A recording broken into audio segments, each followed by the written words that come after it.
하나님의 말씀은 요한이서 1장입니다. 요한이서 1장 1절에서 13절입니다. 제가 주는 성경책은 신약성경 394페이지입니다. 요한이서 1장 1절에서 13절입니다. 장로인 나는 택하심을 받은 부녀와 그의 자녀들에게 편지하노니 내가 참으로 사랑하는 자요 나뿐 아니라 진리를 아는 모든 자도 그리하는 것은 우리 안에 거하여 영원히 우리와 함께할 진리로 말미암음이로다. 은혜와 긍휼과 평강이 하나님 아버지와 아버지의 아들 예수 그리스도께로부터 진리와 사랑 가운데서 우리와 함께 있으리라. 너희의 자녀들 중에 우리가 아버지께 받은 계명대로 진리를 행하는 자를 내가 보내심이 기쁘도다. 부녀여, 내가 이제 네게 구하노니 서로 사랑하자. 이는 새 계명같이 내게 쓰는 것이 아니요 처음부터 우리가 가진 것이라. 또 사랑은 이것이니 우리가 그 계명을 따라 행하는 것이요 계명은 이것이니 너희가 처음부터 들은 바와 같이 그 가운데서 행하라 하심이라. 미혹하는 자가 세상에 많이 나았나니 이는 예수 그리스도께서 육체로 오심을 부인하는 자라. 이런 자가 미혹하는 자요 저 그리스도니 너희는 스스로 삼가 우리가 일한 것을 잃지 말고 오직 온전한 상을 받으라. 지나쳐 그리스도의 교훈 아래 거하지 아니하는 자는 다 하나님을 모시지 못하되 교훈 안에 거하는 그 사람은 아버지와 아들을 모시느니라. 누구든지 교훈을 가지지 않고 너희에게 나아가거든 그를 집에 들이지도 말고 인사도 하지 말라. 그에게 인사하는 자는 그 악한 일에 참여하는 자임이라. 내가 너에게 쓸 것이 많으나 종이와 먹으로 쓰기를 원하지 아니하고 오히려 너에게 가서 대면하여 말하려 하니 이는 너의 기쁨을 충만하게 하려 함이라. 택하심을 받은 네 자매의 자녀들이 네게 문안하느니라. 아멘. 요한일서의 말씀 함께 우리가 묵상을 했습니다. 오늘은 요한이서의 말씀을 묵상하려고 하는데요, 요한이서는 이렇게 한 장으로 되어 있습니다. 오늘 5절의 말씀에도 보면요, 부녀여라는 단어가 있고 마지막 절에도 네 자매의 자녀다라는 단어를 볼 때에 이게 자매에게 편지를 쓴 것으로 추정을 하기도 하지만 이 말씀 전체로 보면요, 결국에는 교회와 예수 그리스도께 속한 성도들에게 편지를 하는 것입니다. 이 요한이서에는요, 함께 살아가는 데 있어서 무엇이 핵심이 되어야 하는가라는 것을 우리에게 지금 권면해 주고 있습니다. 그것은 바로 요한일서에서도 계속해서 말씀하고 있는 것처럼 서로 사랑하라라는 거예요. 너희가 서로 사랑하라. 3절 말씀을 다시 보기 원합니다. 우리가 정말 살아감에 있어서 사랑하기 위해서 또 우리가 가지고 있는 핵심 가운데 첫 번째로 우리가 생각할 것은 바로 기쁨이라는 거예요. 3절에 보면 은혜와 긍휼과 평강이 하나님 아버지와 아버지의 아들 예수 그리스도께로부터 진리와 사랑 가운데서 우리와 함께 있으리라. 진리와 사랑 가운데 살아가면서 정말 우리가 그 삶의 말씀으로 인하여서 나아가는 것, 더욱 실천하는 것을 지금 본문에서는 말씀하고 있고요. 또 4절에 보면요, 내가 보니 심히 기쁘도다 라고 기록하고 있습니다. 여러분, 최근에 무엇 때문에 기뻐한 적이 있으십니까? 무엇으로 인해서, 아니 또는 누구로 인해서 혹시 기뻐하신 적이 있으십니까? 물론 우리가 교회 안에서 이렇게 질문을 드리면 정답을 말합니다. 하나님 때문에 기쁩니다 라고 말해요. 우리 아이들도 항상 그렇게 대답을 합니다. 우리가 무엇을 해야 할까라고 질문을 하면 말씀 봐야 됩니다, 교회 열심히 나와야 돼요, 기도해야 돼요 라고 다 이야기를 합니다. 근데 여러분 한번 잘 생각해 보시기 바랍니다. 한번 진실되게 속으로 답해 보시기 바래요. 정말 우리가 최근에 누렸던, 내가 가졌던 기쁨들이 정말 하나님으로부터 내가 기뻐했는가, 아니면 무언가를 내가 가졌기 때문에 누구로 인하여서 내가 혹시 기쁨을 가지진 않았는가? 아니, 다시 한번 질문을 드려보면요, 하나님 때문에 기뻐하는 것보다 내가 무언가를 받는 기쁨, 혹시 이것을 더 내가 생각하진 않았는가? 여러분, 그것 또한 하나님께서 주셨기 때문에, 하나님께서 허락하셨기 때문에 우리는 기뻐할 수밖에 없는 겁니다. 우리가 무언가를 받았든 사람 때문에 기뻐하든 이 모든 것은 다 결국에는 하나님께서 주셨기 때문에, 하나님께서 우리에게 허락하셨기 때문에 기뻐하는 것이에요. 그래서 우리는 사실은 하나님께 그 기쁨에 감사를 드려야 하는 것입니다. 다시 1절과 3절의 말씀을 보면요, 우리의 기뻐함이 어디에 있는가라는 이 말씀을 하고 있는데 바로 주님 안에 있음을 이야기하고 있어요. 세상에서의 그 물질이나 사람 때문에 내가 기뻐하는 것이 아니라 나는 주님 안에 있기 때문에 기쁩니다. 내가 그것을 보니 기쁩니다 라고 말하고 있는 거예요. 그리고 3절의 말씀에도 진리와 사랑 가운데 거하고 있음이 너무나도 기쁘다라고 말하는 겁니다. 이것을 다시 말씀을 드리면요, 하나님께 택함을 받은 것, 그것이 너무 기쁘다라고 말하는 거예요. 여러분, 택함을 받은 기쁨을 혹시 기억하십니까? 저는 예전에도 한번 말씀을 드렸어요. 지금은 이제 제가 그 LA 피니스로 운동하러 가지는 않습니다. 그냥 이제는 뭐 집에서 하든 뭐 사무실에서 하든 어떻게든 운동을 하려고 하는데, 예전에 LA 피니스에 가서 운동을 할 때 거기는 농구장이 있거든요. 농구를 하려면 거기에 룰이 있어요. 룰은 뭐냐면, 게임을 뛰고 있으면 다음 게임을 뛰기 위해서는요, 그 다음 차례에 한 선수가 자기하고 같이 뛸 4명을 픽합니다. 뽑는 거예요. 그러니까 순서가 예전에는 한 사람이 있으면 그 다음에 내가 이름을 쓰면 무조건 제가 같이 뛰었거든요. 근데 갑자기 룰이 바뀌었어요. 그 다음에 뛸 선수가 나 이제 다음 경기에 내가 뛸 거야 하는 말하는 그 친구가 이제 주장이 돼요. 그럼 그 친구한테 가서 나 너 팀이 돼도 돼? 라고 물어봐야 되고, 그 친구 그래 라고 하면 이제 그 다음에 게임을 뛸 수 있어요. 여러분, 제가 이것 때문에 상처를 얼마나 많이 받았을 것 같아요. 농구를 너무 좋아해서 가서 게임을 뛰고 싶은데 사실 용기도 잘 나지 않고 영어도 아직까지 제가 자연스럽지 않기 때문에 어떻게든 이제 막 머리로 영어를 정리해가지고 가서 내가 너하고 같이 게임해도 돼? 라고 물어보는데 이 친구들이 어떻게 할 것 같아요? 사실 노라고 대답은 하지 않는데요, 그냥 무시합니다. 알았어 라고 말해놓고선 다른 사람들한테 다 물어보고 4명을 딱 데리고 시합을 뛰는 거예요. 그런데 그 가운데 정말 착한 사람이 있어요. 제가 물었을 때 그래 같이 뛰자. 여러분, 제가 그때 기분이 얼마나 좋았을까요? 택함을 받을 때 기분. 이거는 저만 아마 누렸을 건데 여러분들의 택함을 받은 걸 한번 생각해 보시기 바랍니다. 여러분들의 혹시 그 결혼을 생각해 보실 때 많은 사람들 가운데 여러분은 택함을 받은 겁니다. 혹시 이것도 너무나도 오래된 일이라 잊어졌다면 이번에 상상력을 좀 발휘해 보시기 바래요. 전쟁 중에 포로로 잡힌 이가 있습니다. 이제 죽음을 앞두고 있어요. 근데 그 죽음을 앞두고 있는 상황에 살 수 있도록 택함을 받았다라면 어떻겠습니까? 여러분, 우리는 바로 그러한 존재였다라는 거예요. 하나님께서 우리를 그렇게 택하셨다라는 거예요. 하나님께서 우리를 택하시면요, 제가 농구 뛰기 위한 택함보다, 누구를 만나는 그 택함보다, 목숨을 다시 사는 이 택함보다 더 큰 것인데 우리가 이것을 잊어버리고 때로는 우리가 기억하지 못하는 거고 때로는 우리가 느끼지 못하기 때문에 감사하지 못하는 거예요. 오늘 요한일서의 말씀은요, 택함을 받은 그 기쁨에 대해 말하고 있는 겁니다. 하나님께 택함을 받은 그 기쁨, 사망의 권세에서 하나님께서 택하심으로 우리가 주님의 자녀가 되어진 이 놀라운 구원의 기쁨을 우리가 다시 회복하기를 간절히 소망합니다.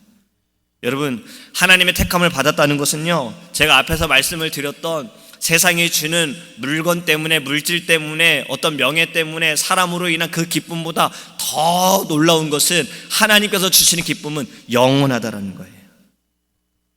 세상이 주는 기쁨, 여러분 길어야 얼마나 될 것 같습니까? 아마 우리의 삶에 이것이 우리가 이 땅에 살아가면서 그 생명이다라고 말한다면 길어야 100년, 120년. 하지만 하나님이 주시는 기쁨은 어떠합니까? 이 땅에서 끝나지 않잖아요. 이 땅에서도 우리는 주님 때문에 기뻐하고 우리는 주님의 나라에 가서도 영원히 주님과 안식하면서 그 기쁨을 누리게 될 줄 믿습니다. 여러분, 택함을 받은 자들, 진리와 사랑 가운데 거하는 그 기쁨을 우리는 회복해야 합니다. 본문에서, 아니 요한 1서에서도 요한 2서에서도 성경에서 계속 말하고 있는 것은 이 기쁨을 받은 자들은 기쁨을 누리면서 또 나아가 선택받은 다른 사람들과 함께 기쁨을 누려라. 바로 이것이 서로 사랑하라는 거예요. 함께 사랑하라는 거예요. 여러분, 또 두 번째는요, 진리와 사랑 가운데 거하기 위해서 있는 자들은요, 계명을 지켜야 합니다. 4절과 6절의 말씀을 다시 읽어보겠습니다. 너희 자녀들 중에 우리가 아버지께 받은 계명대로 진리를 행하는 자를 내가 보니 심히 기쁘도다. 부녀여, 내가 이제 네게 구하노니 서로 사랑하자. 이는 새 계명같이 내게 쓰는 것이 아니요 처음부터 우리가 가진 것이라. 또 사랑은 이것이니 우리가 그 계명을 따라 행하는 것이요 계명은 이것이니 너희가 처음부터 들은 바와 같이 그 가운데서 행하라 하심이라. 아멘. 여러분, 계명대로 진리를 행하고 또 사랑은 이것이니 그 계명을 따라 행하라 라고 말씀하고 있는 겁니다. 좀 전에도 말씀을 드린 것처럼 서로 사랑하라는 것을 다시 강조하고 있는 거예요. 이 계명은 하나님께서 모든 자녀들에게 주신 것이고 또 이 계명을 아는 자들만이, 예수 그리스도를 믿는 자들만이 이 계명을 지킬 수 있다는 거예요. 예수님이 어떠한 사랑을 우리에게 보여주셨습니까? 어떠한 사랑을 우리에게 나타내 주셨습니까? 십자가의 사랑, 십자가의 보혈. 근데 요즘에 저는요, 이 찬양의 그 제목이 굉장히 저한테 꽂혀요. 어떤 찬양이냐면 십자가의 전달자. 예수 그리스도의 그 십자가의 사랑이 내 안에 너무나도 가득하고 충만하여서 이제는 내가 그 십자가를 전달하는 자, 예수 그리스도의 사랑을 전달하는 자, 우리의 구원자이신 주님을 나타내는 자. 여러분, 이 진리를 알지 못하는 자들은요, 예수님을 사랑할 수가 없습니다. 근데 우리는 이 진리를 알기 때문에 당연히 예수님을 사랑해야 하고 당연히 주님 말씀하시는 대로 그 계명에 따라 서로 사랑해야 하는 거예요. 오늘 진리와 사랑에 대해 계속 말씀하고 있는데요, 이 진리와 사랑이라는 표현을 다시 한번 주목해 보시기 바랍니다. 이것이 여러분 따로따로 떨어져 있는 것처럼 보이십니까? 그렇지 않아요. 한번 이렇게 질문을 드려볼게요. 마음으로 답해 보시기 바랍니다. 여러분, 진리가 무엇입니까? 진리가 무엇이에요? 다시 질문이 너무 어려울 수 있습니다. 다르게 질문해 보면 진리가 누구입니까? 힌트가 되는 성경 구절이 있어요. 진리를 알지니 너희를 자유케 하리라. 진리가 우리를 자유케 한다고 합니다. 바로 예수 그리스도를 말씀하고 있지요. 그렇다면 사랑은 무엇입니까? 사랑은 누구지요? 우리가 요한일서에서도 계속 말씀하고 있는 것처럼 하나님은 사랑이시라. 결국에는요, 주님이 사랑이시라는 거예요. 여기서 지금 진리와 사랑 가운데라는 말씀은 진리와 사랑은 같은 겁니다. 바로 예수 그리스도. 우리는 그 예수 그리스도 안에 거하고 있는 겁니다. 사랑하면 사랑하는 사람의 말을 듣는다라는 것을 전에도 한번 말씀을 드렸어요. 제가 전에 말씀을 드릴 때는 연애할 때 너무나도 이제 막 사랑할 때, 불타오를 때 어떻게든 그 사람의 말을 하나라도 놓치지 않으려고 또 다 기억하고 들어주려는 것이 있잖아요. 근데 좀 이번에는 제가 다르게 좀 생각을 해봤습니다. 운전을 할 때 생각해 봤어요. 안전벨트를 매는 거 반드시 매야 되지요. 왜 그렇습니까? 왜 우리가 안전벨트를 매야 되지요? 경찰한테 걸리면 벌금을 내니까요. 그게 우선은 아니지요. 우리의 생명 때문에 그렇잖아요. 근데 이 안전벨트 매는 것을 불편해하는 사람들이 있고 습관이 되지 않은 사람들이 있어요. 안전벨트를 매는 것은 나의 사랑하는 사람을, 나의 사랑하는 가족들을 생각할 때 나의 옆에서 계속 잔소리하는 것, 안전벨트 매야 돼, 결국엔 그건 나를 위해서 해주는 말이기 때문에 그 말을 들어야 한다는 거예요. 그러니까 사랑하는 사람을 위해서라도 그 법을 따라야 한다는 것을 생각해 보게 된 겁니다. 예수님을 내가 사랑한다면, 내가 예수님을 사랑하는 것은 곧 우리를 위해 예수님께서 우리를 사랑하시기 때문에 예수님께서 그 계명을 지키라라고 말씀하고 있는 거예요. 여러분, 자꾸 우리는요, 계명을 지키는 것이 내가 뭔가에 제한되어져 있다라고 생각합니다. 속박되어져 있고 구속되어져 있다라고 생각을 해요. 근데 이것도 맞는 표현이긴 합니다. 왜냐하면 우리는 예수님의 그 사랑 안에서 우리가 구속되어지는 것은 그것도 은혜라는 거예요. 다른 것에 내 눈이 돌려지지 않고 내 시선이 돌려지지 않고 벗어나지 않는 것이 은혜라는 거지요. 주님 안에 내가 구속되어 있는 것은 놀라운 은혜입니다. 이것을 생각해 보면 우리가 주님의 계명을 지키는 것은 주님께서 우리를 구속시키시는 거예요. 주님 안에 구속시키시는 거예요. 세상에 구속되는 것보다 차라리 낫지 않습니까? 주님께 구속되는 것이 맞다라는 겁니다. 여러분, 예수님을 사랑하는 우리는요, 계명을 지키기 원합니다. 그리고 주님 안에 거하기를 간절히 소망합니다. 마지막으로 말씀하고 있는 것은요, 요한일서 마지막 절에도 말씀하고 있습니다. 우상에게서 멀리하라. 또 7절과 12절에도 계속해서 말씀하고 있는 것은 진리와 사랑 가운데 거하는 이들은요, 이단을 피해야 한다는 거예요. 사단은 옛부터 지금까지 미혹하는 영들로 사람들을 계속해서 속이고 있습니다. 이들이 속이는 것 가운데 하나가 무엇이냐면요, 예수님은 인간의 몸으로 오신 하나님이 아니다라는 거예요. 적그리스도의 일관된 주장입니다. 다른 종교를 한번 보세요. 예수님을 아는 자들 뭐라고 말합니까? 그냥 좋은 분이시다, 좋은 선지자다라고만 이야기를 합니다. 근데 우리는 예수님을 무엇이라 말합니까? 주는 그리스도시요 살아계신 하나님의 아들이시니이다. 또 예수님은 곧 하나님이시지 않습니까? 그분께서 우리를 위해 인간의 몸으로 이 땅에 오셔서 우리를 위해 죽으셨고 3일 만에 부활하셨고 또 승천하셨습니다. 그리고 말씀하시기를 내가 다시 오시겠다라고 우리에게 말씀하신 거예요. 그런데 이단은요, 이것을 계속해서 우리를 유혹해 합니다. 그게 말이 돼? 말도 안 돼. 그냥 그는 좋은 사람이었어. 본받을 만한 사람이었어. 존경할 만한 그냥 사람이었어. 여러분, 이 사단은 주님 오시는 그날까지 우리를 계속 유혹하고 현혹해 하고 우리를 시험할 것입니다. 오늘 요한일서에서 말씀하고 있는 것은 너희는 진리와 사랑 가운데 거하면서 이것을 피하라라고 말씀하고 있는 거예요. 물론 우리가 싸워서 이기면 너무나도 좋지요. 대적하면 너무나도 좋지요. 그런데 때로는 피하는 것도 방법입니다. 여기서 말씀하고 있는 것처럼 무엇이라 말씀합니까?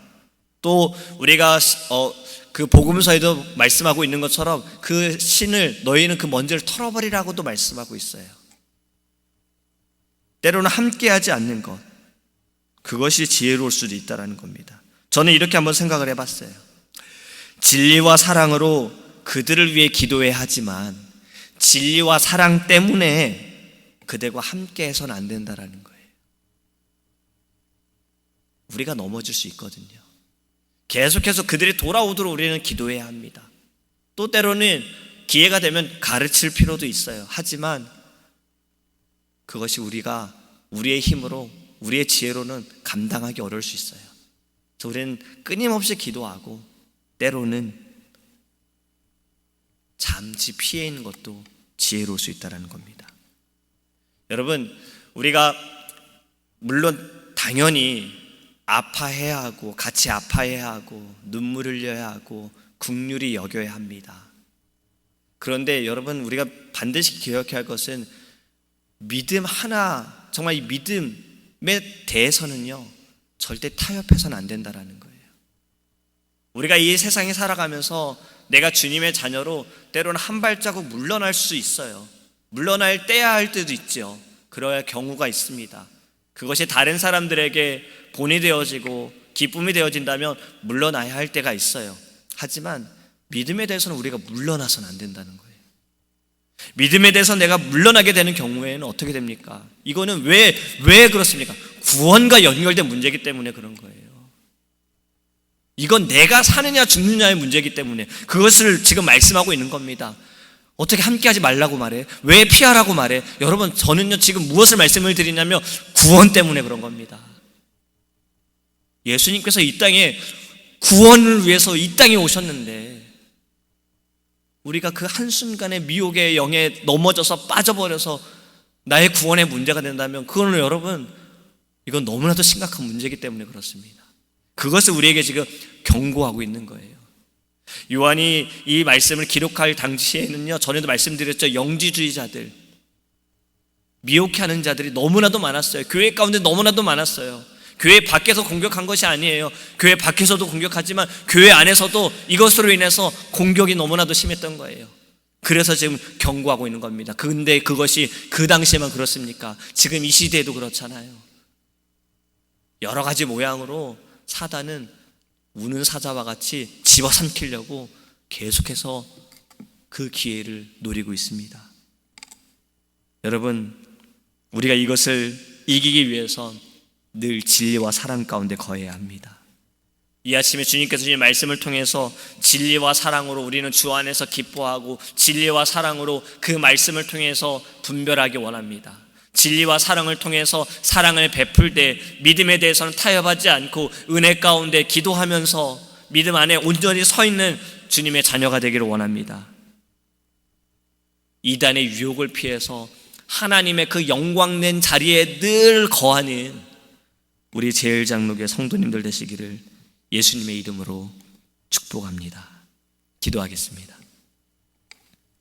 사랑의 하나님, 진리와 사랑 가운데 거하는 것, 그것은 곧 주님 안에 거하는 것이었습니다.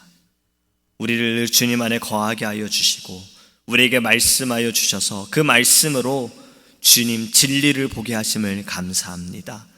우리는 오직 주님 때문에 기뻐하기 원합니다. 우리가 누리고 있는 것들도, 우리가 받은 것들도, 우리가 이 세상에서 기뻐하는 모든 것들도 결국엔 주님이 주신 것입니다. 주님으로 인해 누리고 있는 것입니다. 우리는 그 기쁨을 주님께 감사하게 하여 주시옵시고, 나를 구원하여 주신 주님, 나를 택하여 주신 주님, 우리는 이 하나만으로도 기뻐하는 자가 될 수 있도록 은혜를 내려 주시옵소서. 주님, 기도하는 것은 우리가 미혹의 영에, 유혹의 영에 넘어지지 않기를 원합니다. 말씀으로 분별하게 하시고 말씀으로 깨어있게 하여 주시옵소서. 믿음 하나만은 우리가 결코 타협하지 않게 하시고 물러나지 않게 하여 주시고 오직 예수의 이름으로 승리할 수 있도록 성령 충만케 하여 주시옵소서. 하나님, 우리에게 기도의 제목이 있습니다. 사랑하는 담임 목사님 사모님께서 필리핀 선교를 위해 떠나셨습니다. 주님께서 모든 선교의 여정 가운데 함께하여 주시고 무엇보다 주의 종의 말씀을 통하여서 하나님 많은 영혼들이 주 앞에 돌아오게 하시며 성령의 역사하심과 아버지의 이적과 기적과 표적이 일어나게 하여 주시옵시고 놀라운 열매가 나타나 아버지의 필리핀 땅이 주님의 나라가 되게 하시고 또 그곳에 선교하고 계시는 모든 주님의 종들이 다시 한번 첫사랑과 첫열정을 회복하며 아버지 믿음을 가지고 주의 말씀을 들고 나아가는 기이한 시간 될 수 있도록 은혜를 내려 주시옵소서. 우리는 이곳에서 하나님 힘써 기도합니다. 우리에게도 동일한 은혜로 역사하여 주시고 우리는 이곳에서 하나님의 사랑을 증거하는, 이곳에서 선교할 수 있는 귀한 주의 자녀 될 수 있도록 축복하여 주시옵소서. 오늘 한 날도 동행하여 주시옵사오며 살아계신 예수님의 이름으로 기도합니다. 아멘. 주기도문 하시겠습니다. 하늘에 계신 우리 아버지여, 이름을 거룩히 여김을 받으시오며 나라에 임하옵시며 뜻이 하늘에서 이룬 것 같이 땅에서도 이루어지이다. 오늘날 우리에게 일용할 양식을 주옵시고 우리가 우리에게 죄 지은 자를 사하여 준 것 같이 우리의 죄를 사하여 주옵시고 우리를 시험에 들이게 하지 마옵시고 다만 악에서 구하옵소서. 대개 나라와 건세와 영광이 아버지께 영원히 있사옵나이다. 아멘.